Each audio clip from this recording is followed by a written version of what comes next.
Bienvenidos a una nueva clase. Hoy vamos a ver las diferencias entre un circuito serie y un circuito paralelo.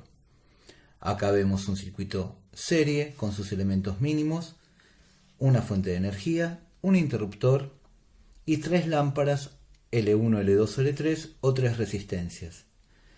En el caso del circuito paralelo, también tenemos una fuente de energía, un interruptor y las tres lámparas.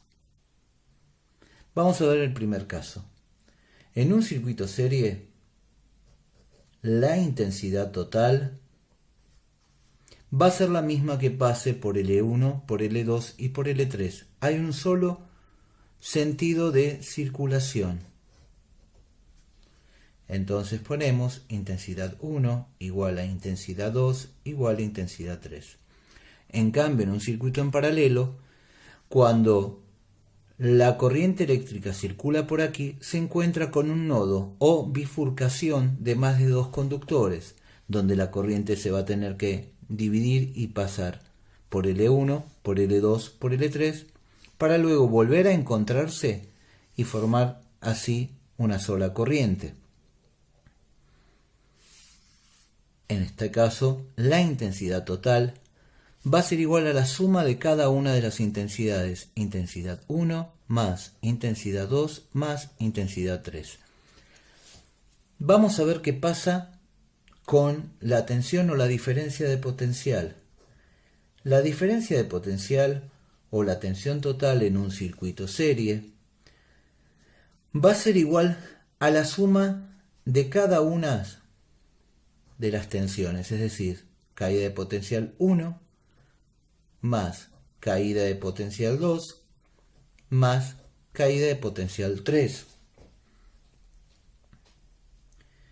Con esto estamos enunciando la segunda ley de Kirchhoff, donde dice que la diferencia de potencial en un circuito serie va a ser igual a la suma de cada una de las caídas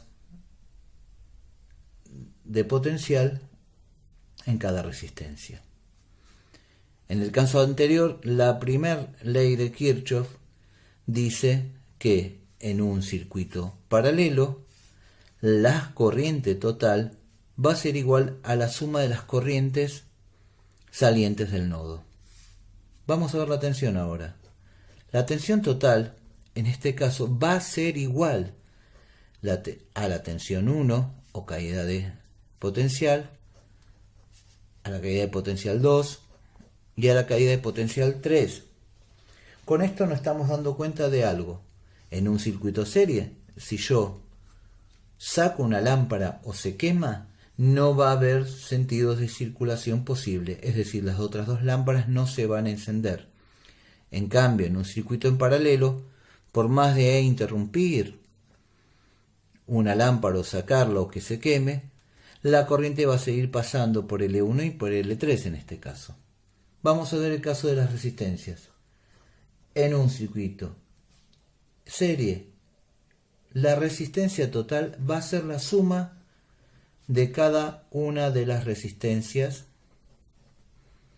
y en un circuito en paralelo va a ser un poco más difícil, pero es la inversa de la resistencia total va a ser igual a la inversa de la resistencia 1 más la inversa de la resistencia 2 más la inversa de la resistencia 3.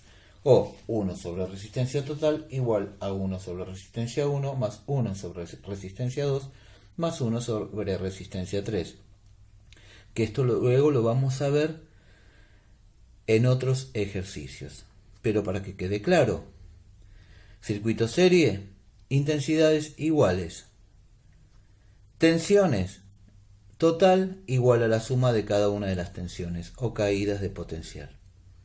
Circuito paralelo, la intensidad total igual a la suma de las tres corrientes y la caída de potencial o tensión total va a ser igual a la caída de potencial 1, 2 o 3. Muchas gracias. Nos vemos en el próximo ejercicio.